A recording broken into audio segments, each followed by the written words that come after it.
Oke.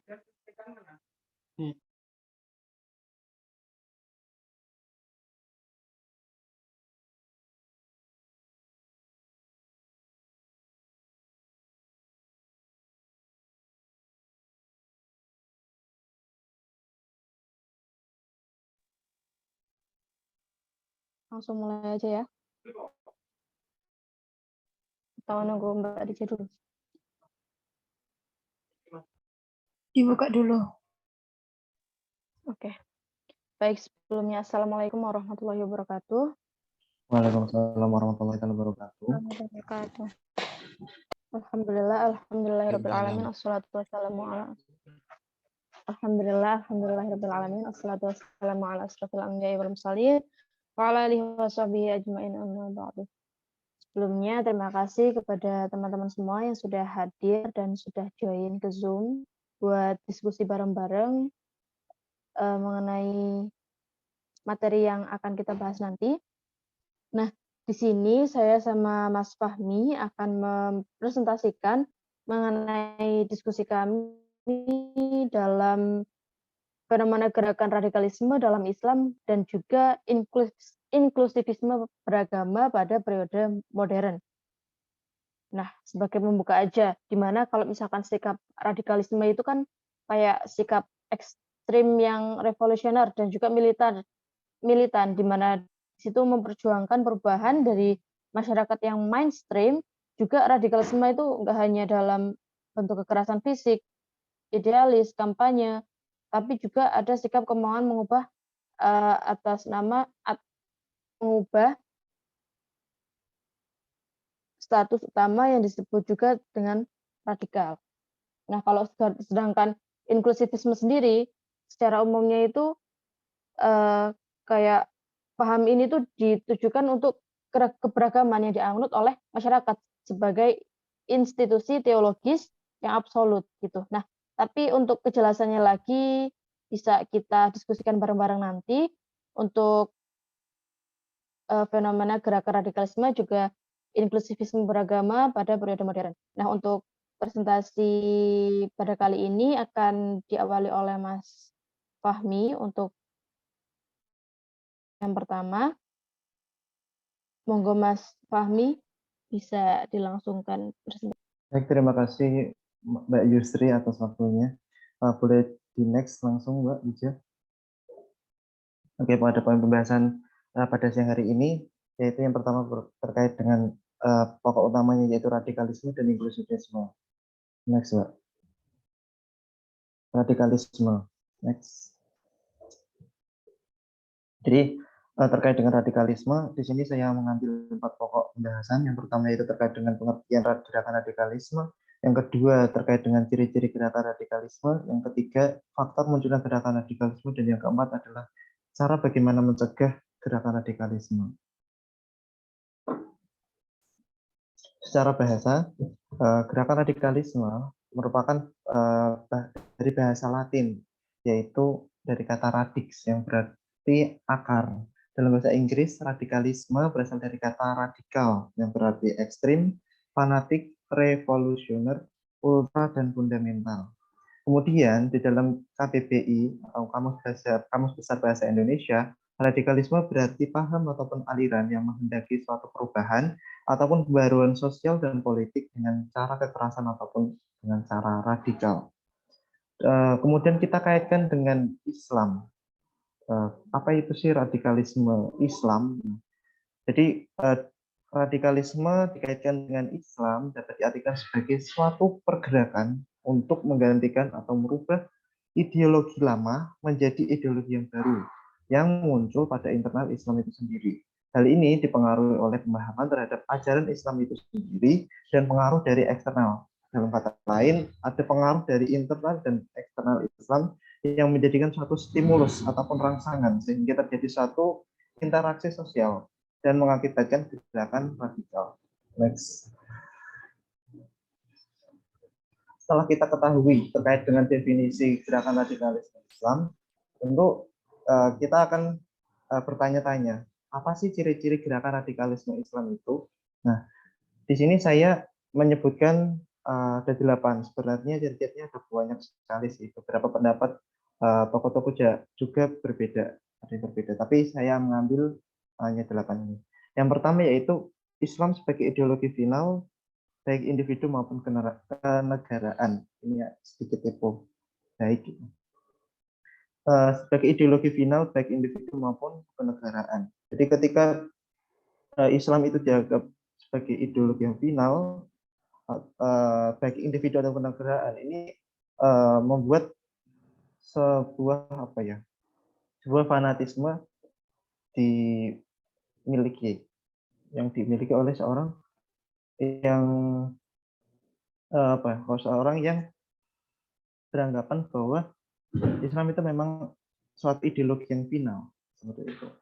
Kemudian yang kedua adalah nilai-nilai Islam yang dianut mengadopsi dari Timur Tengah secara apa adanya tanpa mempertimbangkan perkembangan sosial politik. Jadi orang-orang yang berada pada lingkup gerakan radikalisme Islam itu, orang-orang yang radikal, biasanya dia itu menganut ataupun mengadopsi dari Timur Tengah, nilai-nilai Islam itu dari Timur Tengah. Jadi dia tidak menyesuaikan dengan kondisi dan situasi yang ada di dalam daerahnya itu sendiri. Tapi dia itu harus sesuai dengan apa yang dia terima, yaitu dari Timur Tengah. Seperti itu. Kemudian yang ketiga adalah kehati-hatian menerima tradisi lokal karena mencampuri Islam dengan bid'ah. Nah ini, jadi salah satu ciri-ciri dari gerakan radikalisme Islam itu tadi kehati-hatian menerima tradisi lokal karena menganggap bahwa tradisi lokal itu bisa menimbulkan suatu bid'ah. Kemudian yang keempat adalah menolak ideologi non Timur Tengah. Nah ini akibat dari sikap fanatisme yang terlalu berlebihan untuk memunculkan suatu tindakan yaitu menolak ideologi selain dari Timur Tengah. Jadi semua ideologi itu dianggap salah atau tidak benar kecuali Islam saja. Yang kelima yaitu mengklaim kebenaran tunggal dan menyesatkan kelompok lain yang tak sependapat. Terus yang keenam mudah mengkafirkan orang lain yang berbeda pendapat. Jadi ciri-ciri gerakan radikal itu ya gitu. Biasanya sering mengatakan mengkafir-kafirkan orang lain, mengkafir-kafirkan golongan orang lain. Terus biasanya juga sering menyerukan kata jihad dengan cara berperang, terus amar ma'ruf nahi munkar, tapi dengan cara yang salah. Gitu. Biasanya gerakan radikalisme ciri-cirinya seperti itu. Terus yang ketujuh, kasar dalam berinteraksi, keras dalam berbicara, dan emosional dalam berdakwah. Ya beberapa dari gerakan radikalisme Islam, kita ambil contoh di Indonesia ataupun di Timur Tengah, itu memang beberapa ada yang secara perlahan dan ada yang secara terang-terangan. Secara terang-terangan seperti tadi. Salah satu cirinya ini kasar dalam berinteraksi terhadap sesama, terus bicaranya keras dan emosional dalam berdakwah. Jadi nilai toleransinya dalam berdakwah itu sangat kurang sekali. Karena ya tadi dia beranggapan bahwa golongannya ataupun kelompoknya ataupun organisasinya itu adalah yang paling benar. Sehingga dia menganggap bahwa yang lainnya itu salah dan mengkafir-kafirkan seperti itu. Yang kedelapan yaitu berseberangan dengan masyarakat luas dan pemerintah. Tentu saja salah satu tujuan dari gerakan radikalisme ini adalah ingin menguasai suatu kekuasaan pemerintah yang resmi. Ada yang seperti itu. Ada yang bertujuan itu mengganti ideologi negara. Ideologi negara yang tidak ideologi negara contohnya di Indonesia itu adalah ideologinya demokrasi Pancasila. Ini dari kelompok itu ingin menggantikan ideologi itu menjadi ideologi Islam seperti gerakan HTI, terus ada zaman dahulu waktu penjajahan itu ada DITII dan lain-lain. Nah, dari rasa ingin mengganti suatu ideologi ini, jadi golongan atau kelompok-kelompok orang-orang tersebut biasanya berseberangan dengan masyarakat luas dan pemerintah. Seperti itu. Next.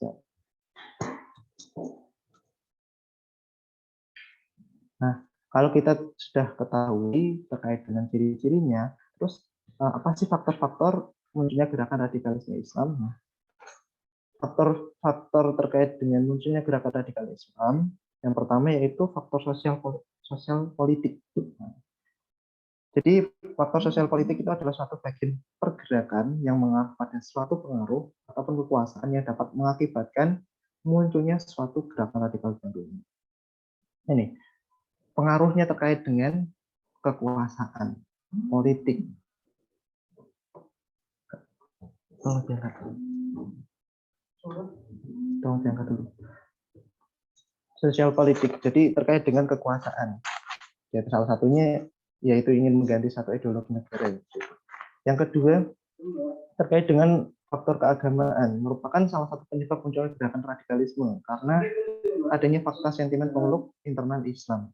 Jadi pemahaman keagamaan yang kurang, terus pemahaman agama yang monoton, ini bisa menimbulkan suatu faktor terjadinya suatu gerakan radikalisme. Kemudian faktor yang ketiga adalah faktor kultural. Faktor ini memicu munculnya radikalisme Islam karena bergeser budaya Islam sehingga tidak ada kesempatan untuk mendapatkan ruang mengamalkan syariat Islam. Jadi dengan kondisi pada saat ini di era modern dan kontemporer bahwa Islam ini memang sedang ditekan dengan budaya-budaya Barat ataupun bisa dikatakan westernisasi. Nanti dijawab juga terkait dengan westernisasi. Ya, ketika budaya-budaya Islam ini telah tertekan dengan budaya westernisasi ini, jadi ada suatu kelompok yang ingin memperjuangkan bahwa budaya Islam ini harus bisa dijalankan secara utuh. Nah, bagaimana dengan bisa mempertahankan gerakan ataupun budaya-budaya Islam ini bisa berjalan dengan seutuhnya dan selaras, maka inilah tadi muncullah suatu gerakan radikalisme, di mana dia gerakannya ingin melawan dari ketertekanan dari budaya Barat.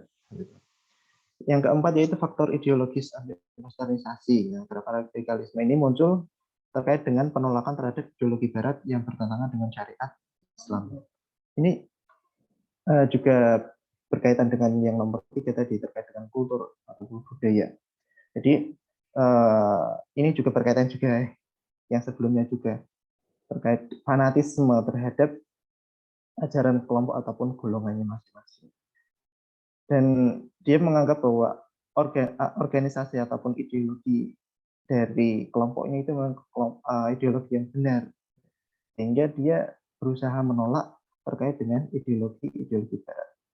Yang kelima yaitu faktor terkait dengan kebijakan pemerintah. Bermakna bahwa tindakan pemerintah di negara-negara Islam ataupun negara berpenduduk mayoritas Islam kurang diberdayakan untuk mengatasi munculnya gerakan radikalisme yang muncul dari internal maupun eksternal pada suatu negara. Jadi ketika kebijakan negara itu terlalu bebas, terlalu membebaskan masyarakatnya untuk bertindak, tidak ada aturannya terlalu ketat terkait dengan gerakan radikalisme, ini bisa memunculkan penduduk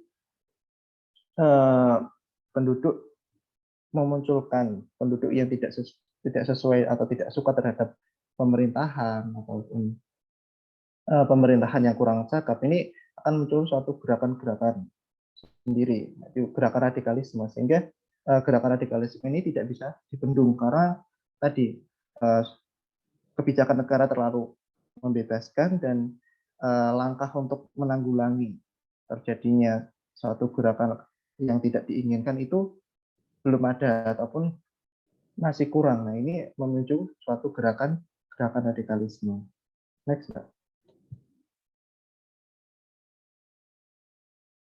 Nah, selain faktor 5 tadi ada faktor lain, yaitu adanya kelemahan umat Islam baik dalam bidang akidah, syariah maupun perilaku, sehingga radikalisme Islam merupakan ekspresi dari tajdid atau pembaruan, islah atau perbaikan, dan jihad atau perang yang dimaksudkan untuk mengembalikan Islam pada roh Islam yang sebenarnya. Nah, ini pelemahan Islam sendiri dalam bidang akidah, syariat maupun perilaku. Ini bisa dimasukkan tadi faktor keagamaan. Jadi pemahaman yang kurang mendalam terkait dengan akidah syariat Islam dan pemahaman yang bersifat monoton, sehingga inilah memunculkan satu gerakan radikalisme Islam. Kemudian faktor frustasi kaum muslimin akibat ketertinggalan dalam segala bidang. Terus runtuhnya kondisi ekonomi, maraknya kapitalisme barat. Terus pemahaman makna jihad yang ditafsir secara singkat. Terus yang selanjutnya adalah reaksi revolusioner terhadap modernisasi dan globalisasi serta persaingan politik antar negara. Nah, ini yang memicu terjadinya satu gerakan-gerakan radikalisme. Next slide. Lantas bagaimana sih cara mencegah gerakan radikalisme Islam itu? Yang pertama, kita bisa mengajarkan ilmu pengetahuan umum ataupun pengetahuan agama yang mendalam secara baik dan benar.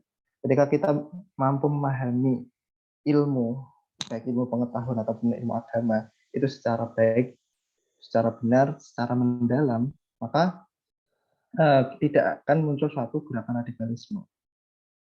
Sehingga bisa dikatakan gerakan radikalisme ini bisa dicegah dengan suatu sikap toleransi. Kalau kita telah memahami ilmu pengetahuan dan ilmu agama secara baik dan benar, kita akan merasa bahwa kita itu harus menekankan hidup saling toleransi, saling moderasi terhadap sesama, sikap moderat seperti itu. Yang kedua, menjaga persatuan dan kesatuan antar umat beragama. Nah, ini juga perlu ditekankan, kita bagaimana merekatkan antar umat beragama, menjaga persatuan dan kesatuan umat beragama. Ketika kita hidup rukun, maka tidak akan mungkin ataupun kemungkinan kecil terjadinya munculnya satu gerakan radikalisme. Yang ketiga, mencegah terjadinya kesenjangan sosial di masyarakat. Jadi ketika masyarakat ataupun rakyat itu makmur, sehingga ini tidak bisa terpengaruhi terhadap gerakan-gerakan radikalisme Islam. Contohnya, ketika ada si kaya dan si miskin. Jadi ada beberapa daerah itu ini di suatu tertentu ya, di tempat tertentu itu karena rakyatnya miskin dan keimanan ataupun pemahaman agamanya rendah, sehingga dia itu mudah mudah direkrut oleh orang-orang yang memiliki kepentingan tertentu dengan gerakannya, yaitu gerakan radikal yang embel-embelnya ada Islam, gerakan radikalisme Islam.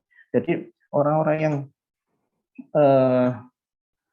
yang keimanannya rendah atau ekonominya kurang ini mudah dipengaruhi oleh orang-orang yang mengatakan bisa dikatakan gerakan radikalisme Islam dengan iming-iming bahwa keluarganya nanti akan disejahterakan, terus ketika dia ikut berperang dan meninggal dia akan mati syahid dan sebagainya seperti itu.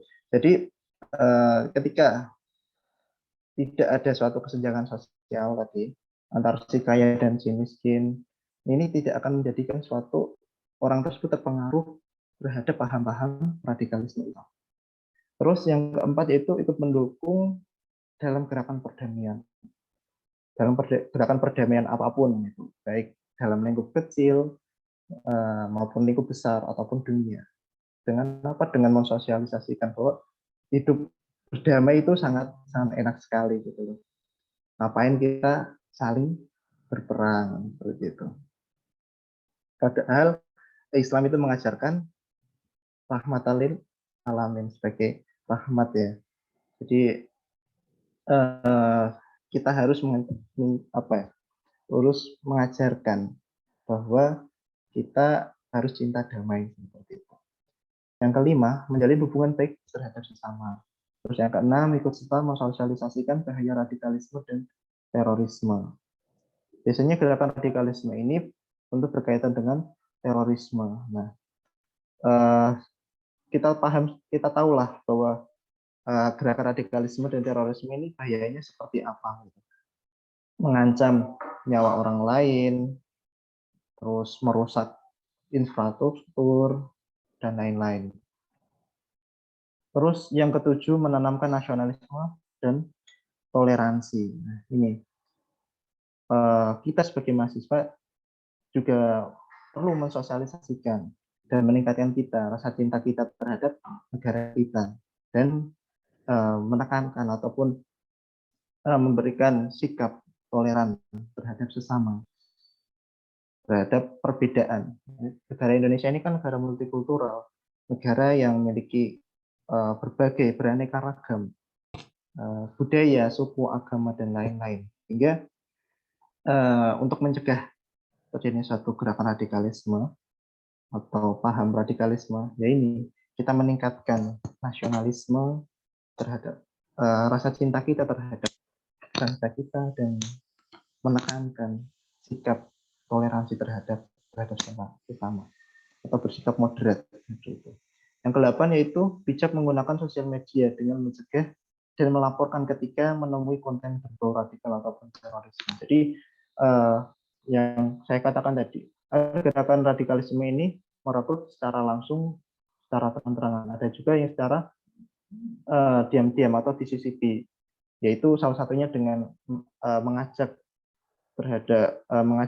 atau merekrut orang lain ini melalui sosial media. Nah, sehingga kita sebagai mahasiswa tentu saja sudah pahamlah bagaimana kita memilih informasi itu yang baik dan benar. Informasi ini berkaitan dengan ilmu keagamaan yang benar, dan berkaitan dengan gerakan radikalisme seperti itu.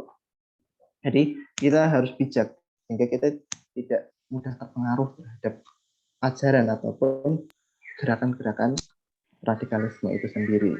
Itu dengan cara apa? Kita bisa mencegahnya dengan melaporkan lah ketika ada berita ataupun ajakan untuk melakukan suatu gerakan atau tindakan terorisme. Nah, kita bisa melaporkan konten-konten tersebut, sehingga dengan segera konten itu bisa diblokir oleh pemerintah sehingga tidak menyebar luas seperti itu. Next. Kemudian cara mencegah gerakan radikalisme selanjutnya yaitu dengan melakukan program deradikalisasi. Apa itu sih deradikalisasi? Yaitu suatu upaya mereduksi kegiatan-kegiatan radikal dan menetralisir paham radikal bagi mereka yang terlibat teroris dan simpatisannya, serta anggota masyarakat yang telah terekspos paham-paham radikal terorisme. Jadi menurut Azumardi Azra, jadi deradikalisasi itu ada 6. Yang pertama, rehabilitasi. Apa itu sih rehabilitasi? Jadi rehabilitasi ini dimaksudkan yaitu suatu pembinaan kemandirian, keterampilan, dan kepribadian, serta meluruskan paham atau mindset terhadap suatu perbedaan. Kemudian yang kedua adalah reedukasi,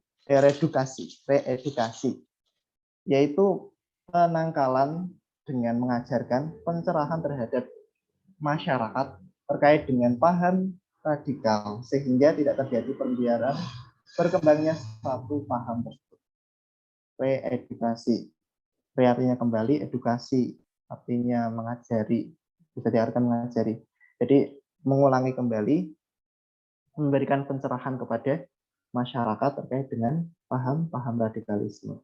Kemudian yang ketiga yaitu resosialisasi, yaitu program yang dilakukan dengan cara membimbing mantan narapidana ataupun narapidana teroris dalam bersosialisasi, berbaur, dan menyatu dengan masyarakat. Yang keempat, pembinaan wawasan kebangsaan, yaitu dengan memoderasi paham kekerasan, dengan memberikan pemahaman nasionalisme, kenegaraan, dan kebangsaan Indonesia. Yang kelima, pembinaan keagamaan, di mana ini adanya satu rangkaian kegiatan pembimbingan keagamaan kepada mereka agar mereka memiliki pemahaman keagamaan yang inklusif, damai, dan toleran. Yang keenam yaitu pendekatan kewirausahaan dengan memberikan pelatihan dan modal usaha agar dapat mandiri dan tidak mengembangkan paham kekerasan. Next, Mbak. Demikian penjelasan terkait dengan radikalisme. Kemudian selanjutnya terkait inklusivisme akan dijelaskan oleh Mbak Yusri. Pada Mbak Yusri, kan persilakan. Baik, terima kasih Mas Fahmi atas presentasi yang sudah dilakukan. Next, Mbak.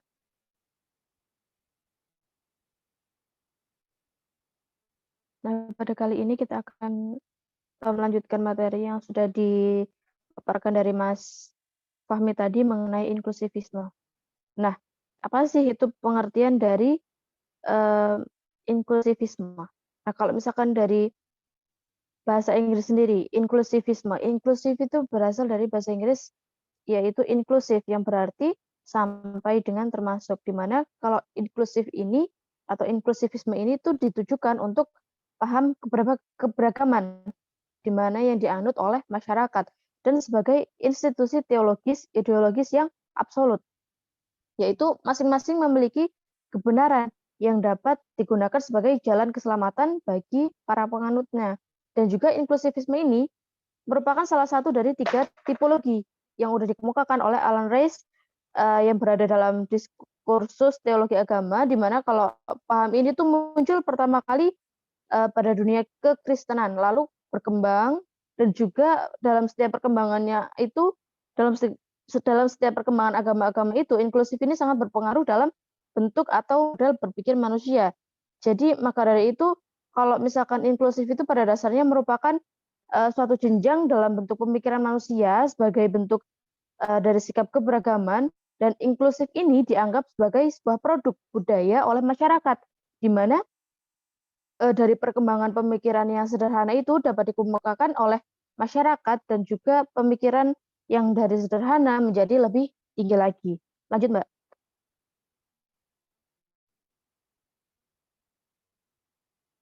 Next. Nah, kalau dari menurut pandangan Islam sendiri, inklusivisme itu sendiri berarti mengembangkan ruang yang terbuka bagi orang yang tidak berkeyakinan sama atau beda agama gitu, dan juga tidak menghakimi juga apa yang dianggap salah maupun apa yang dianggap sesat oleh agama lain.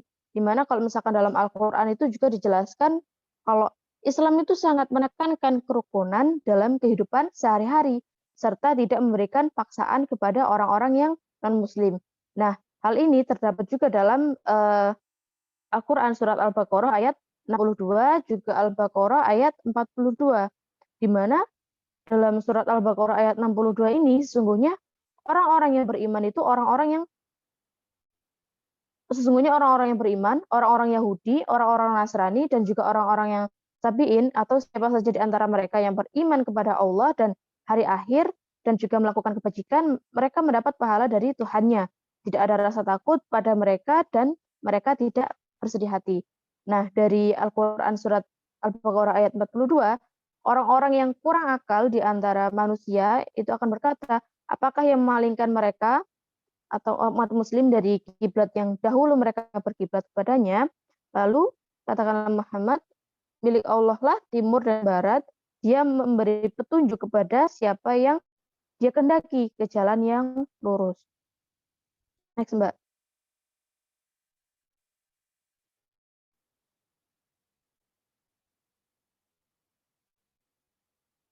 Next, Mbak. Sebelumnya.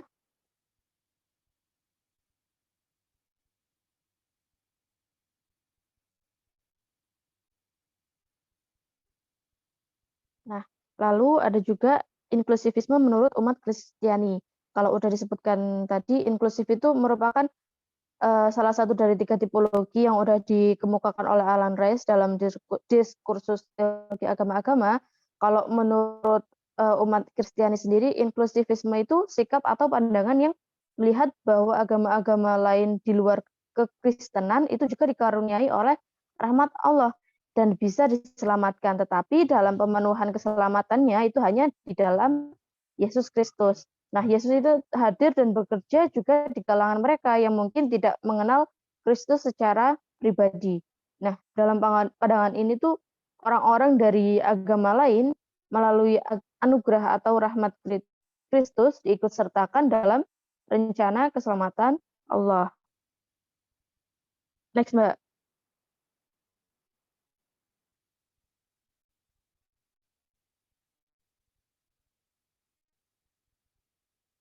Nah, menurut kekristenan sendiri, inklusivisme itu juga dibagi dalam dua model, yaitu ada in spite of dan juga model by means of.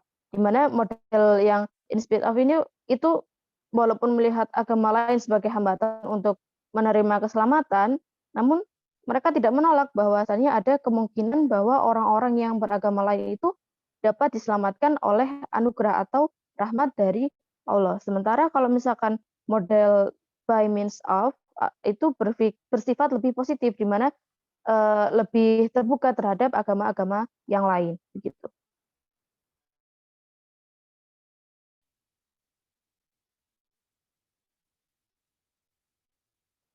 Nah, yang selanjutnya itu ada inklusivisme menurut dari Profesor Dr. Nurkolis Majid atau biasa kita sebut dengan Cak Nur, di mana beliau mengemukakan kalau inklusivisme ini merupakan sebuah sikap yang bertujuan untuk menumbuhkan suatu sikap kejiwaan yang melihat adanya kemungkinan orang lain itu benar.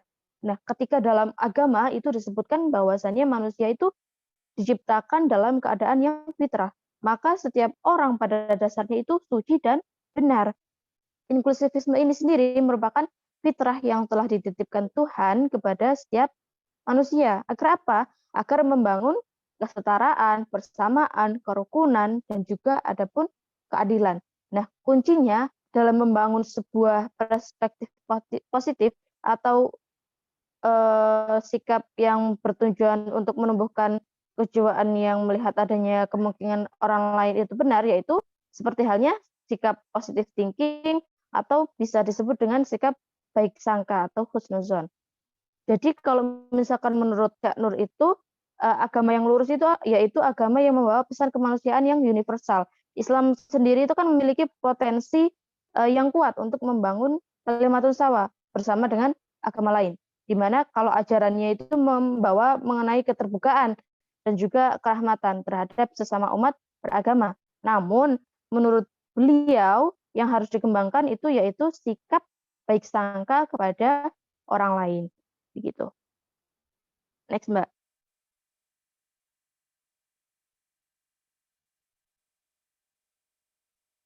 Nah, yang selanjutnya itu ada juga faktor-faktor yang bisa mempengaruhi adanya inklusivisme dan juga tidak adanya inklusivisme. Nah, dari faktor pendukung sendiri. Yang pertama yaitu ada sikap berbaik sangka dari masing-masing individu terhadap apa yang dialami, di mana mempercayai apa yang diyakini namun tidak menghakimi kepercayaan yang dianut oleh individu lain. Jika sikap ini dapat berkembang dan juga mendarah daging, maka kerukunan, kedamaian, persatuan, juga toleransi antar umat beragama itu akan terus terjamin. Nah, yang kedua yaitu ada pengenalan paham inklusivisme dengan melalui sosialisasi dengan mengomunikasikan kepada individu satu dengan yang lainnya. Nah, hal ini bisa kita lakukan dengan saling bahu-membahu dalam kehidupan sehari-hari untuk mewujudkan suatu kehidupan masyarakat yang aman dan juga damai.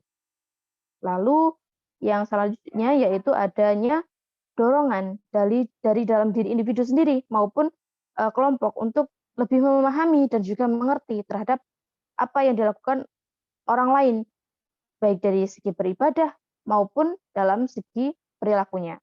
Lalu yang selanjutnya itu ada sikap berbuat baik antar sesama tanpa memandang keyakinan dari setiap orang apa lalu bagaimana. Jadi terciptalah lingkungan yang toleran terhadap sesama. Yang selanjutnya yaitu adanya pemikiran yang terbuka dari masing-masing individu maupun kelompok masyarakat. Lalu adanya juga hak-hak dasar yang terjamin, tidak membedakan antara kepercayaan satu dengan yang lainnya. Ya tetap dibedakan antara cara beribadahnya mungkin berbeda, namun untuk tujuannya sendiri itu mungkin sama, yaitu untuk mengesahkan Allah, begitu. Dan juga pelanggaran-pelanggaran yang dilakukan itu diberikan sanksi yang sama, tidak dibiarkan begitu saja. Lalu ada juga senantiasa menyelesaikan masalah dengan bermusyawarah. Nah, karena adanya beragam agama, lalu adanya permasalahan-permasalahan yang timbul, otomatis cara mengatasinya yaitu dengan bermusyawarah. Lalu ada juga faktor penghambat yang mempengaruhi dari inklusivisme sendiri, yaitu hambatan dalam kehidupan inklusivisme di masyarakat, itu di mana masih kurangnya sosialisasi yang dilakukan, lalu pemikiran yang masih sempit dan juga belum terbuka, ada juga orang yang fanatik terhadap apa yang diyakini, lalu sikap yang semakin menutup ketika adanya invasi ataupun adanya orang yang berusaha untuk membuka pikirannya. Lalu ada juga upaya yang dilakukan untuk membentuk kerukunan dalam keberagaman bangsa yang ada itu tidak jauh beda dengan faktor pendukung adanya paham inklusivisme ini. Nah, next Mbak.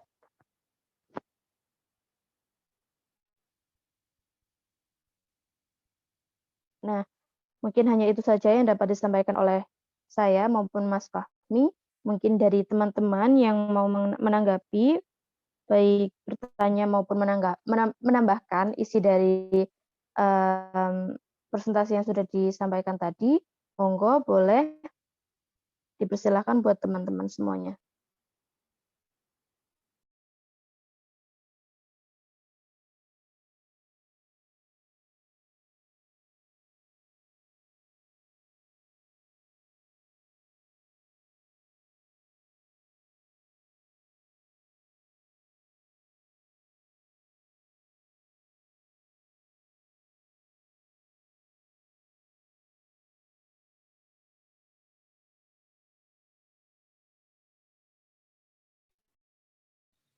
Monggo Izin, teman-teman yang ingin bertanya. izin bertanya, Mas. Ya, monggo Mbak Syifa. Ya, tadi sudah dijelaskan mengenai banyak cara dalam mencegah gerakan radikalisme Islam, dan diantaranya juga sudah dijelaskan oleh pemakalah dan juga dipaparkan secara kompleks dalam artikel. Juga sudah dijelaskan mengenai paham inklusivisme yang mampu menjadi solusi bagi adanya gerakan radikalisme. Nah, mengenai hal ini, pertanyaan saya adalah bagaimana cara memperbaiki mindset orang-orang yang berpikiran bahwa agama Islam itu merupakan agama yang keras dan kejam, yang mana hal tersebut dilatar belakangi oleh peristiwa bom bunuh diri yang sempat dulu terdapat di kota New York dan menyebabkan adanya Islamophobia yang hadir di kalangan masyarakat. Dan hal ini pula yang menyebabkan agama Islam itu tertolak akan kehadirannya dan membuat persepsi yang salah tentang ajaran Islam yang justru dikaitkan dengan kekerasan. Nah, kemudian dari persoalan ini, apakah dalam hal paham inklusivisme mengenai agama Islam itu belum sepenuhnya ada? Bagaimana eksistensi mengenai paham inklusivisme sendiri? Dan apakah mindset orang-orang Islamophobia tersebut mampu diperbaiki? Terima kasih. Baik, terima kasih Mbak Syifa atas pertanyaannya. Cukup panjang ya. Sami-sami.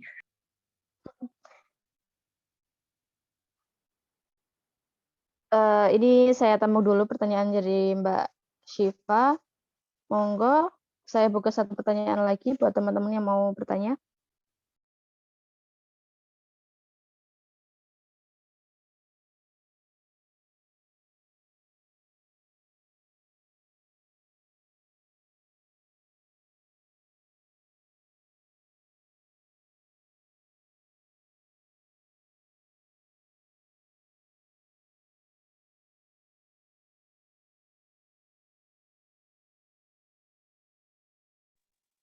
Baik, belum ada yang bertanya, nggih. ya sedikit-sedikit menjawab dari pertanyaan Mbak Syifa mengenai gimana sih cara memperbaiki mindset-mindset orang yang berpikiran bahwa agama Islam itu agama yang keras dan kejam, lalu bagaimana cara menanggulangi Islamophobia sendiri, lalu eksistensi paham inklusivisme juga, itu aja ya Mbak tadi ya Mbak? Iya, Nah, sebelumnya perlu kita tahu kalau misalkan inklusivisme itu kan merupakan fitrah yang udah dititipkan dari Tuhan kepada setiap manusia. Agar apa? Agar membangun sebuah kesetaraan, bersamaan, kerukunan, juga keadilan. Nah, mengingat dari potensi benar adalah primer, maka hal ini tuh memiliki potensi untuk berbuat baik berdasarkan pemahaman terhadap keyakinan beragama yang memiliki sikap toleransi dan juga perdamaian. Esensi dari paham inklusivisme itu juga bisa dikatakan di bawahnya pesan-pesan kemanusiaan yang bersifat universal dengan menumbuh kembangkan sikap serta prasangka yang baik terhadap sesama, di mana tenda toleransi yang pada hakikatnya memberikan pembelajaran dari paham inklusivisme itu senantiasa harus terus digelar dan juga dibentangkan sebagai upaya membangun budaya yang inklusif. Sehingga untuk titik lemah dari paham inklusivisme bisa dilihat yaitu dari basis kultural yang mampu meredam suatu paham yang memupuk dan juga menonjolkan sikap intoleransi. Nah, untuk pertanyaan mengenai paham inklusivisme mengenai agama Islam itu apakah belum sepenuhnya ada. Nah, sikap inklusivisme beragama itu seperti yang kita lihat ya, mungkin belum sepenuhnya diterapkan walaupun sudah mulai menyebar dengan luas pada masa kini, namun memang paham inklusivisme dalam beragama itu masih ada orang-orang yang belum menerapkan paham ini, di mana masih fanatik dengan apa yang diyakininya, lalu masih tidak mau terbukakan pikirannya terhadap paham-paham yang lain begitu. Jadi untuk penerapannya sendiri itu memang belum sepenuhnya ada, memang benar. Lalu untuk memperbaiki dari mindset orang yang terkena Islamophobia itu sebenarnya bisa diperbaiki. Gimana sih caranya? Ya, untuk memperbaiki dari orang-orang yang memiliki Islamophobia sendiri, kita bisa mendakwahkan Islam sendiri dengan pendekatan-pendekatan yang menarik buat mereka. Kita cari tahu gimana sih orangnya, lalu kita dakwahkan pelan-pelan. Ya memang sih kalau misalkan untuk mendakwahkan kepada orang yang memiliki Islamophobia itu mungkin agak lebih sulit dan itu membutuhkan waktu yang agak lama. Karena apa? Karena kita harus memahami bagaimana orangnya, bagaimana sifat orangnya. Jadi kita bisa merubah orang-orang yang memiliki Islamophobia itu dengan didakwahkan pelan-pelan. Apa sih itu Islam? Lalu kenapa sih ada seperti itu? Hal-hal yang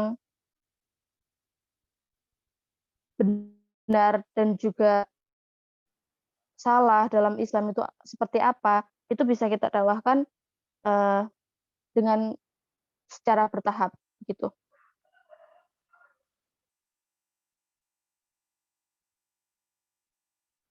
Mungkin hanya itu sih yang bisa saya tanggapi dari pertanyaannya Mbak Syifa. Jujur untuk pertanyaan pada kali ini saya kurang paham ya untuk secara mendalamnya seperti apa. Mungkin dari Mas Fahmi atau dari teman-teman yang lain yang lebih paham bisa menambahkan mengenai pertanyaan dari Mbak Syifa tadi Nah, izin sedikit untuk menyempurnakan jawaban yang saya izin sedikit menambahkan ya dari jawaban dari Mbak Yusri terkait dengan eksistensi. Bagaimana sih eksistensi terkait paham inklusivisme? Jadi eksistensi gerakan paham inklusivisme ini memang perlu dikembangluaskan, perlu disosialisasikan lebih luas sehingga kita bisa mencegah terjadinya suatu paham-paham fanatisme ataupun paham-paham yang menjurus pada gerakan radikalisme ataupun pada akhirnya pandangan dari orang-orang non-Islam yaitu terkait dengan Islamofobia. Jadi eksistensi dari paham inklusivisme ini untuk pada saat ini, pada era modern ini sudah diberikan ataupun dimasukkan dalam suatu pendidikan. Pendidikan itu baik bersifat formal maupun non formal. Jadi paham terkait dengan inklusivisme ini ataupun pandangan bahwa agama Islam itu bersikap terbuka terhadap sesama, menekankan ataupun menjunjung tinggi nilai toleransi dan membuktikan bahwa agama Islam ini adalah agama rahmatan lil alamin ini melalui dengan disebarluaskan tadi melalui pendidikan untuk pada era modern kali ini, yaitu di mata kuliah di jurusan-jurusan tertentu sudah dimasukkan terkait dengan pendidikan inklusivisme. Terus pendidikan inklusif ini juga masuk pada ranah pondok pesantren. Jadi memang sangat perlu pendidikan inklusif, paham inklusivisme ini sendiri. Dan terkait eksistensi ya tadi pada saat ini pada era zaman saya ini itu. Jadi adanya suatu pendidikan inklusivisme. Terus apakah mindset orang-orang Islamofobia itu mampu diperbaiki? Jadi orang-orang Islamofobia ini menganggap bahwa agama Islam itu agama yang teroris ataupun agama yang jahat. Padahal sesungguhnya tidak. Ini hanya oknum-oknum tertentu. Bahkan oknum-oknum tertentu itu bukan mendalami suatu ajaran Islam secara benar dan utuh. Bahwa terkadang golongan ataupun oknum tadi itu adalah orang-orang yang memiliki kepentingan tertentu. Jadi bagaimana sih cara mengubah mindset dari Islamofobia? Ini saya mengutip dari pendapat atau pandangan dari Gusmus. Jadi ketika kita menemui orang-orang yang memiliki pandangan ataupun Islamofobia atau fobia Islam, maka Gusmus ini memberikan pendapat 4 solusi, yaitu yang pertama menekankan pengertian perjuangan mengatasi ekstremisme agama, yaitu merupakan bagian dari perjuangan mewujudkan tata negara yang damai dan adil. Yang kedua, gagasan ekstremisme Islam yang bersumber dari pemahaman agama yang dangkal harus dihadapi dengan penyebarluasan ajaran para ulama aswaja yang mendalam ilmunya. Jadi orang-orang yang memberikan pemahaman terkait dengan ekstremisme Islam ini perlu diluruskan pemahamannya, karena pemahamannya itu masih bersifat dangkal, sehingga salah satu solusinya itu ada. Solusinya apa? Yaitu tadi menyebarkan ulama-ulama yang memiliki pandangan luas dan mendalam. Yang ketiga, konsolidasi dan mobilisasi para ulama aswaja seluruh dunia untuk membimbing umat agar pemahaman tentang Islam yang berintikan rahmat menjadi suatu konsensus yang kuat di kalangan umat Islam di seluruh dunia. Yang keempat, yaitu kerjasama erat di antara kelompok muslim yang moderat dengan kelompok yang objektif di luarnya untuk menetralisir pandangan-pandangan ekstremisme Islam dan Islamofobia yang berkembang di dalam masyarakat. Jadi yang ketiga tadi, jadi para ulama aswaja yang ada seluruh dunia yang pemahamannya terkait dengan agama Islam yang sudah mendalam, ini perlu untuk membimbing terkait dengan umat Islam di seluruh wilayah dunia agar tidak mudah terpengaruh dengan paham-paham radikalisme, sehingga muncullah suatu yang dinamakan Islamofobia tadi, fobia Islam. Kemudian yang keempat tadi ya, kembali lagi saling kerjasama. Jadi ulama seluruh dunia ini saling kerjasama. Untuk apa? Untuk menetralisir pandangan-pandangan ekstremisme Islam, sehingga tidak muncul atau tidak berkembang, yaitu Islamofobia. Dan pada intinya Islam itu adalah rahmatalil alamin, tidak mengenal kekerasan. Jadi adanya golongan-golongan radikal atau golongan-golongan yang menekankan ekstremisme atau kekerasan ini memang menurut saya memahami Al-Quran ataupun memahami agama itu secara dangkal. Mungkin adanya penafsiran makna jihad di dalam Al-Quran yang dangkal dan makna kital, kata kital di dalam Al-Quran itu secara tekstual. Nah, ini menjadi suatu ajaran ataupun paham dari ekstremisme yang memahami Islam secara tidak benar atau kurang benar. Mungkin itu saja yang dapat saya tambahkan. Dari teman-teman lain boleh menanggapi atau meluruskan apa yang telah disampaikan Mbak Yusri dan saya. Monggo teman-teman.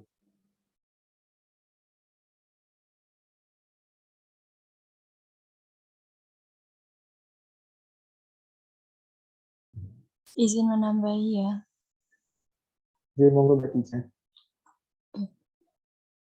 Mohon maaf sebelumnya saya off cam terkait pertanyaan bagaimana cara memperbaiki mindset orang-orang yang berpikiran bahwa agama Islam itu merupakan agama yang keras dan kejam. Nah, itu kan latar belakangnya salah satunya adalah peristiwa bom bunuh diri yang ada di luar negeri. Sehingga merebaklah permasalahan sosial Islamofobia. Nah, terkait Islamofobia sendiri itu kan kita perlu memikirkan strategi yang dapat dirancang untuk mengatasi hal tersebut. Karena jika umat Islam memiliki harga diri, memang dia tidak perlu takut dengan adanya Islamofobia tersebut. Hal-hal yang orang-orang yang takut kepada dirinya, Islam nggak perlu khawatir. Tetapi alangkah baiknya dan alangkah lebih bermartabatnya jika umat Islam ini dipandang oleh orang-orang itu dengan rasa segan dan hormat, karena kan Islam itu juga memberi manfaat dalam kehidupan insan manusia. Islam juga datang dengan membawa kedamaian, keadilan, dan penegakan aturan yang diharapkan dapat membawa tatanan masyarakatnya menjadi lebih baik. Nah, di sini saya membaca salah satu jurnal yang menerangkan tentang strategi dalam mengatasi Islamofobia. Mungkin nanti teman-teman juga menambahkan, sangat boleh sekali. Jadi yang pertama ada strategi yang berfokus pada kekuatan internal dari Islam sendiri. Nah, di situ bisa dengan ormas Islam dan pemerintah bekerjasama dalam berbagai hal sebagai mitra, bukan sebagai lawan, bukan saling menjatuhkan, tapi saling mendukung. Kemudian juga bisa dengan penelitian yang mengakomodir usaha perkembangan Islam dalam kelompok sosial. Nah, itu adalah strategi yang menggunakan kekuatan internal. Kemudian ada juga strategi lain yang menggunakan kelemahan internal sebagai kesempatan untuk dijadikan kekuatan. Nah, di situ bisa dengan memberikan informasi yang jelas tentang Islam melalui ormas Islam. Kemudian juga memberikan informasi yang jelas tentang hubungan Islam dengan kelompok lain, dan memberikan informasi pengelolaan aturan kepada pemerintah yang berasalkan dari penelitian para ilmuwan Muslim. Dan juga bisa dengan adanya penelitian tentang kesatuan persepsi jihad di masa sekarang. Adapun kalau yang strategi ketiga, yaitu strategi yang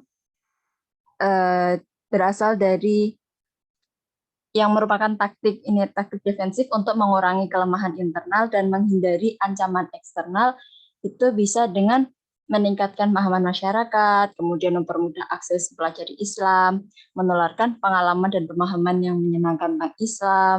Kemudian atribut Islam itu tidak dijadikan sebagai suatu kelompok yang keras, tapi ya dimanfaatkan sebagaimana adanya gitu ya, dan juga merumuskan makna jihad yang baru. Jadi bukan jihad yang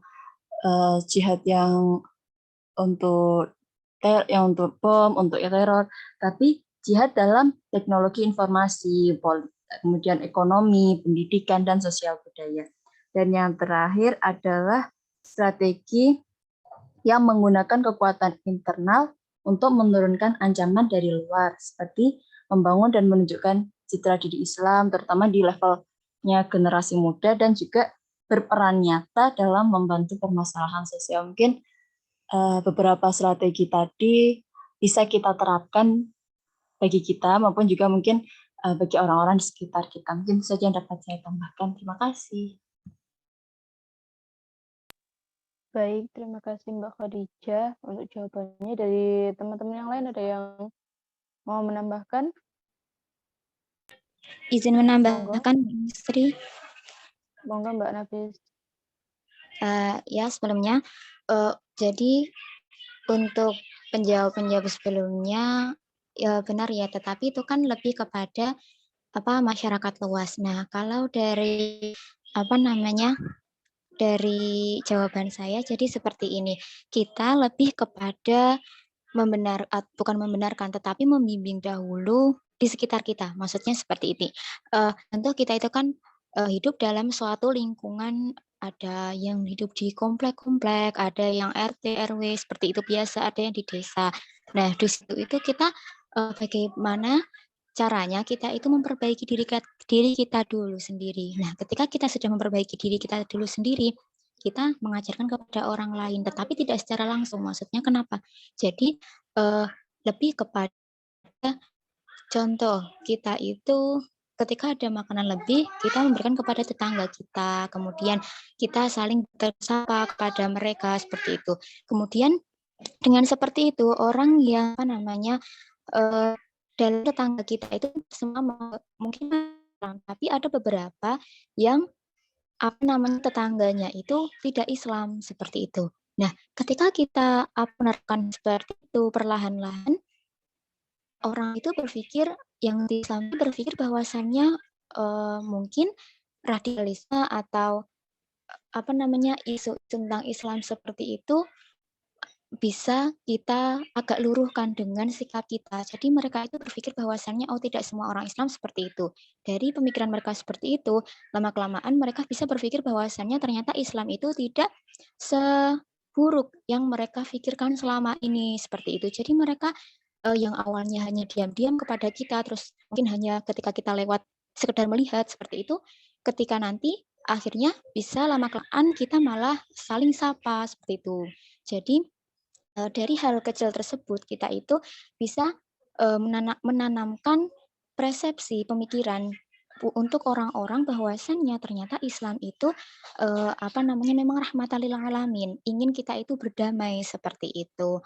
Nah, kemudian ketika diri kita sendiri itu bisa seperti itu, nanti orang-orang yang lain, orang-orang Islam di sekitar kita mungkin akan juga merasa seperti itu. Maksudnya merasa seperti itu tuh mereka, oh dia aja bisa, dia maksudnya tetangga kita itu termotivasi, seperti itu. Contoh, nanti saya punya orang depan rumah saya dan belakang saya. Belakang saya ini orangnya Kristen, contoh. Kemudian depan rumah saya kan dia Islam, tetapi kita tidak saling sapa awalnya. Kemudian dengan sikap saya seperti itu, lama-kelamaan belakang dan depan rumah saya itu mereka merasa bahwasannya kita itu toleransi itu memang lebih baik. Kemudian kita akan saling mudah untuk berbagi, untuk berbagi cerita, berbagi makanan, seperti itu. Dan lama-kelamaan membuat bisa jadi malah nantinya orang ketika dalam suatu pertemuan lain dan di situ tidak ada orang Islam, orang yang tadi sudah kenal kita dengan sikap kita seperti itu, dia akan membela kita. Maksudnya seperti ini. Contoh ada temannya orang Kristen tadi bilang itu kayak gini.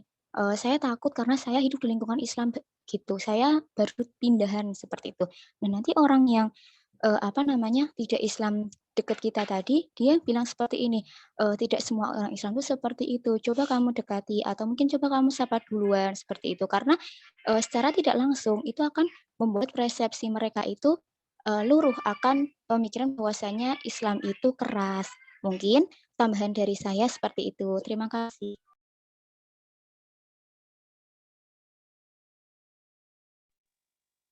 Baik, terima kasih Mbak Nafis atas tanggapannya. Dari teman-teman yang lain ada yang mau nambahin lagi atau ada yang mau bertanya? Monggo. Sedikit menanggapi ya. Oke, monggo Mas. Nggak jauh beda sama yang dikatakan Mas Fahmi sebelum Mbak Khotijah tadi. Tapi saya mengambil dari jurnalnya Pak Mahmud Arif ya, dosen FITK atau yang kita pernah di Amput dulu waktu mata kuliah PSI, pada jurnal yang berjudul Islam Humanis, HAM dan Humanisasi Pendidikan. Itu situ dikatakan jelas bahwa Islam itu adalah agama yang pro HAM, dalam artian pro akan nilai-nilai kemanusiaan.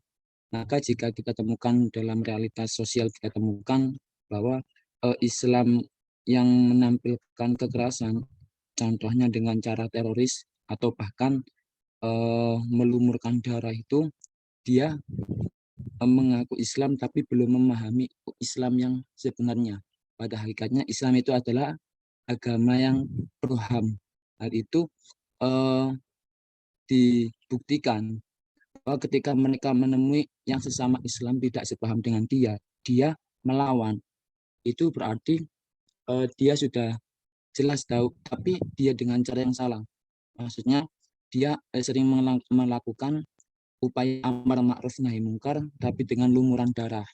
Begitu. Jadi yang perlu kita lakukan itu adalah upaya pendekatan yang sama dikatakan oleh Mas Fahmi. Pendekatan Islam itu tidak hanya segi normatif saja atau segi dari pemahaman tekstual, tapi juga butuh pemahaman dari segi historis, dari segi kesejarahan, dari fenomena sosial, gejala sosial yang terjadi pada masyarakat secara dinamis.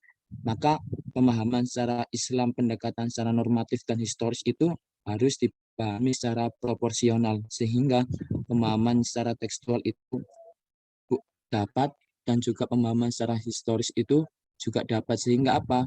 Maka Islam itu tidak dipahami secara tekstual saja, tidak dipahami secara normatif saja, namun juga bisa dipahami secara kontekstual melalui latar belakang sejarahan, melalui gejala sosial yang terjadi.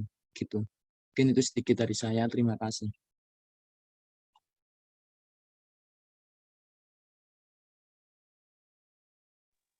Baik, terima kasih atas tanggapannya dari Mas Abid. Untuk yang selanjutnya, oh iya, sebelum masuk ke pertanyaan selanjutnya dari Mbak Syifa sendiri, kira-kira gimana nih?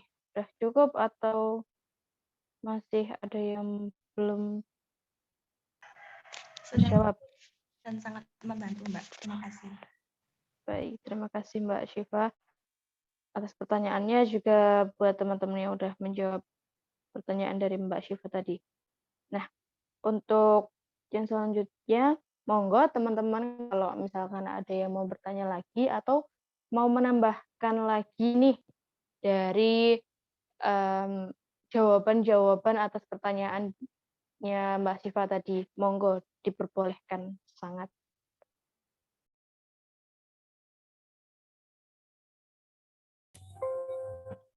Saya izin nambah ya. Ya, monggo. Oke. Jadi saya kira jawaban untuk pertanyaan Mbak Syifa itu dalam PPT itu sudah ada ya sebenarnya. Dan di sini saya hanya mengutip yang dikemukakan oleh Profesor Azia Mardi Azra.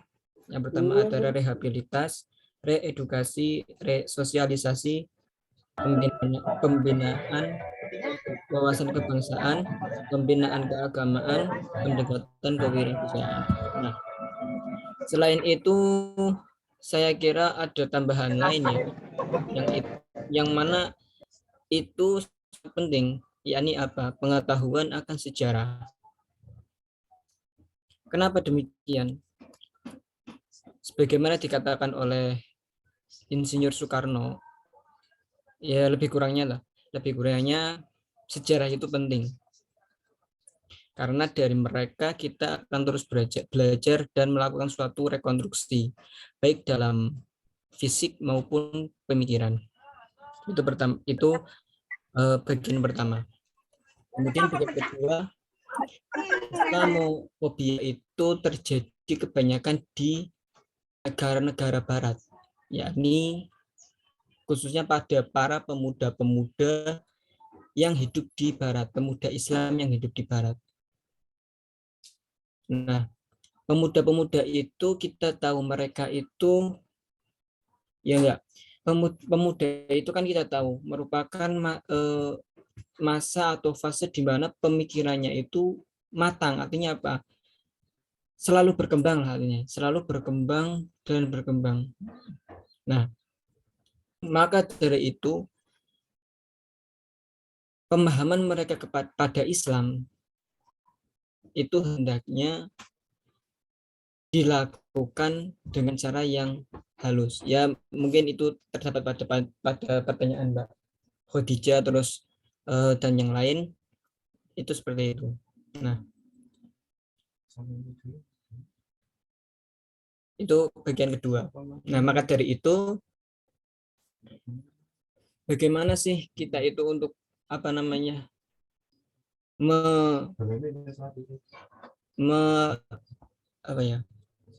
mereedukasi atau berusaha untuk menghilangkan Islamofobia yang menghinggapi pada pemikiran setiap pemuda adalah pertama dengan pendidikan seperti yang ada di PPT, yang kedua adalah sejarah, pengetahuan sejarah yang luas, yang artinya itu komprehensif, itu akan menolong dalam pemikirannya. Artinya apa? Baik dari segi Islam maupun yang lainnya itu akan terbangun sehingga Islamofobia ini akan terhapuskan. Jadi alangkah pentingnya pendidikan sejarah. Maka dari itu banyak para penulis-penulis buku atau studi ilmiah itu yang menekankan pada sisi kesejarahan ketika membahas tentang studi Islam yang terutama.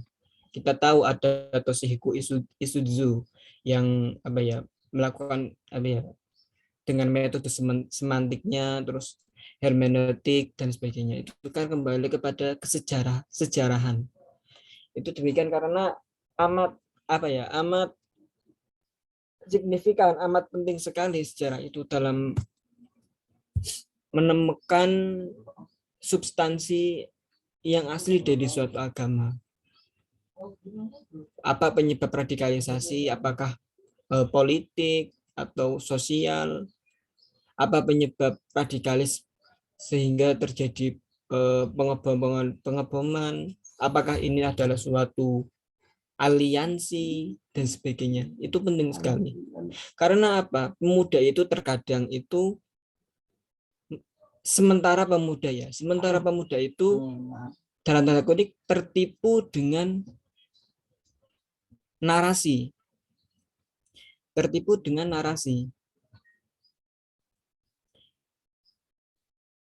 Sebuah platform atau seumpama video dan selainnya tertulis ini, tapi langsung terpancing tanpa mengetahui hakikatnya.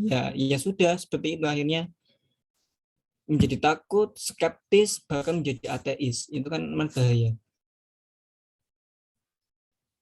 Tanpa mengetahui artinya dan tanpa mengetahui benar atau betulnya. Seperti itu. Jadi jangan heran kalau di Arab Saudi atau di negara Timur Tengah itu kok walaupun dapat dikatakan merupakan negara-negara yang mayoritas Islam, itu kok ada ateis, itu jangan heran, jangan takjub.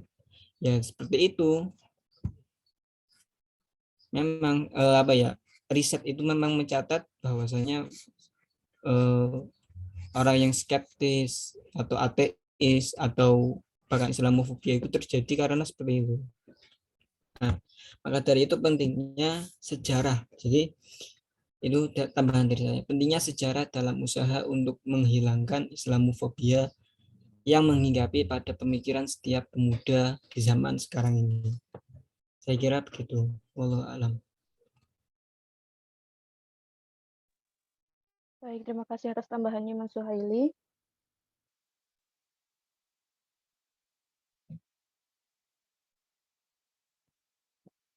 Dari teman-teman yang lain ada yang mau menambahkan lagi atau enggak nih kira-kira dari pertanyaan Mbak Syifa, atau kita lanjut ke pertanyaan selanjutnya? Kita buka satu pertanyaan lagi kalau misalkan waktunya cukup, tapi kalau misalkan ada yang mau menambahkan lagi atau tidak ada yang hendak memberikan pertanyaan, bisa kita tutup setelah ini. Monggo teman-teman yang mau menanggapi ataupun bertanya.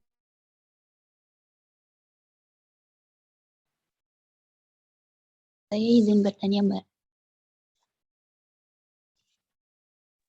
Baik, monggo Mbak.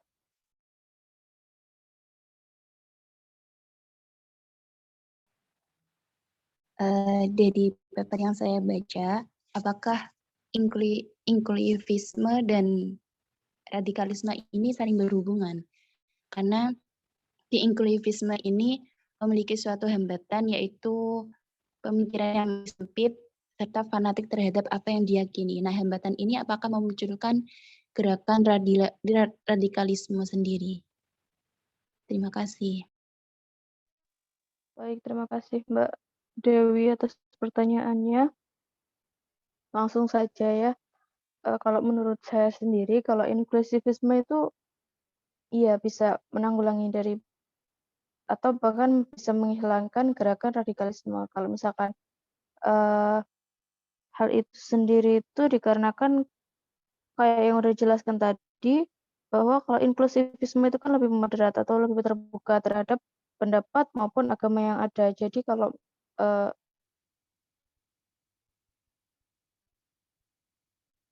inklusivisme beragama itu juga berhubungan dengan perilaku radikalisme. Kalau misalkan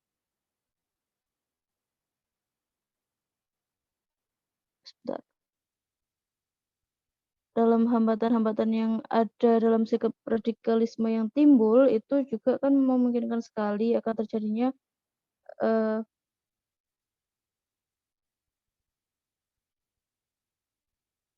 hal-hal yang tidak diinginkan seperti gerakan-gerakan radikalisme tapi dengan adanya inklusivisme ini kan bisa menghilangkan gerakan-gerakan radikalisme yang muncul atau bisa mengurangi adanya gerakan-gerakan tersebut. Jadi untuk inklusivisme dan radikalisme itu menurut saya saling berhubungan antara satu sama lain.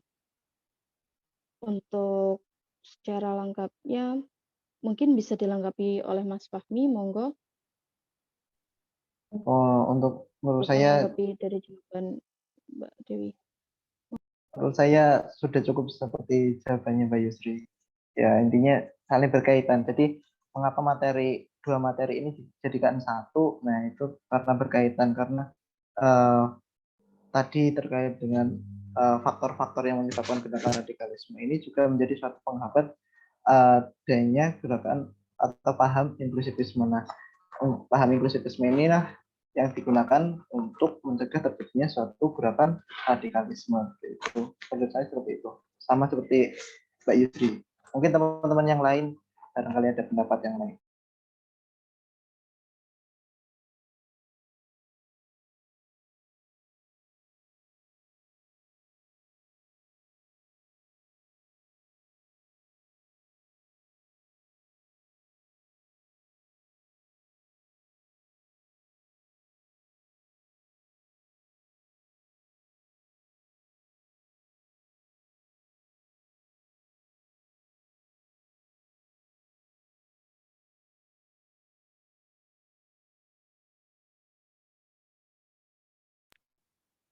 Ya, karena tidak ada yang menanggapi, mungkin ya jawaban dari saya dan Mas Fahmi itu seperti tadi ya, untuk inklusivisme juga radikalisme itu saling berkaitan antara satu sama lain begitu.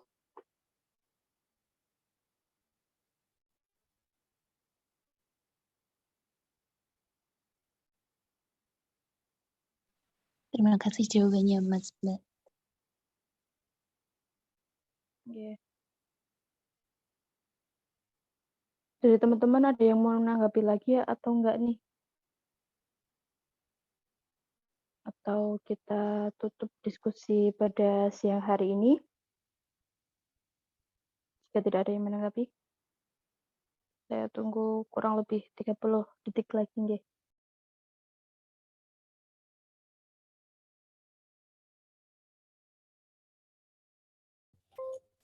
Ya, saya memberi tambahan. Izin memberi tambahan. Dik. Monggo Mas Zuhaili. Jadi ya mungkin merupakan penutup lah, kata-kata penutup dari pada dasarnya itu apa ya, luasnya wawasan seseorang itu akan menjadikan dia itu lebih terbuka dan lebih fleksibel, lebih apa ya, dalam bahasa Arab itu murunah itu fleksibel, khususnya para pemuda-pemuda ya. Saya lebih menekan kepada pemuda-pemuda sebagaimana ditulis oleh apa namanya, Dr. Mustafa Dr. Wahbah Mustafa Az-Zuhaili. Jadi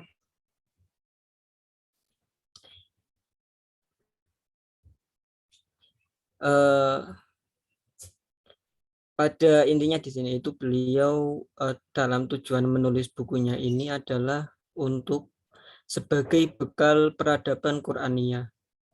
Binasibin wafirin fitakribi zati thaqafatil Qur'aniyah wal ma'rifatid diniyah li adhani nasyi'ah wal jailil mu'asyir. Jadi budaya atau culture of Quran dan pengetahuan agama itu lebih beliau tekankan atau harapkan pada pemuda-pemuda di zaman sekarang, atau ya kita inilah. Kenapa demikian? Qiyaman fi wajibit tablighi wa tawdih wa ta'limi wal bayan fi waqtin iltabasa fihi at-tasyri'ul qur'ani ala ba'din nas au taraku ba'du ahkami au kullahu zulman wa adwanan wa taksiran wa ilhaman. Jadi ya, pengetahuan yang luas mengenai Al-Quran itu intinya itu penting sekali. Tidak hanya dalam kata lainnya, tidak hanya satu guru, tidak hanya satu buku, dan tidak ada pada satu sumber atau informasi. Sebagaimana dikatakan oleh Kiai Haji Ali Maksum juga begitu. Banyaknya buku-buku yang dibaca itu akan menjadikan apa ya, seorang itu menjadi lebih kuat, lebih fleksibel, lebih mudah, tidak mudah terpengaruh. Itu terutama sekali pada pemuda-pemuda, karena ya pemuda kita tahu menjadi bibit yang menentukan di masa depan. Nah, maka dari itu, wa ma aksarul kitab tahawul al-Qur'ani tafsiran wa muwazanatan wa tabwiban wa fihrisatan wa ihsa'an wa dirasatan muta'ammikon because di taisiri fahmihi wa ta'arufi alah kami wa ghayati wa marumi. Jadi sebenarnya sudah banyak buku-buku tafsir itu, baik itu dalam berbahasa Arab, Inggris, atau Indonesia sudah banyak. Namun dari kitalah yang kita kemauan kita untuk selalu membuka lembaran-lembaran dan seterusnya. Itu telah dipermudah oleh para ulama, menjadi bekal para pemuda. Saya kira begitu. Wallahu a'lam.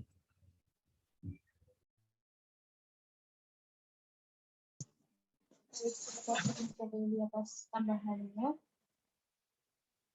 melihat waktu yang sudah habis, Ya tinggal 5 menit lagi sih sebenarnya. Tapi nggak apa-apa. Bonus buat teman-teman 5 menit istirahat. Untuk diskusi pada siang hari ini mungkin kita cukup saja. Kurang lebihnya dari presentasi yang saya sampaikan maupun dari Mas Fahmi sampaikan, juga jawaban-jawaban yang saya sampaikan maupun dari Mas Fahmi, jika ada kurangnya maaf, dan juga terima kasih buat teman-teman semuanya yang udah ikut respon dalam diskusi pada siang hari ini. Mari kita akhiri diskusi kita. Wassalamualaikum warahmatullahi wabarakatuh. Waalaikumsalam warahmatullahi wabarakatuh. Terima kasih. Betul. Wabarakatuh.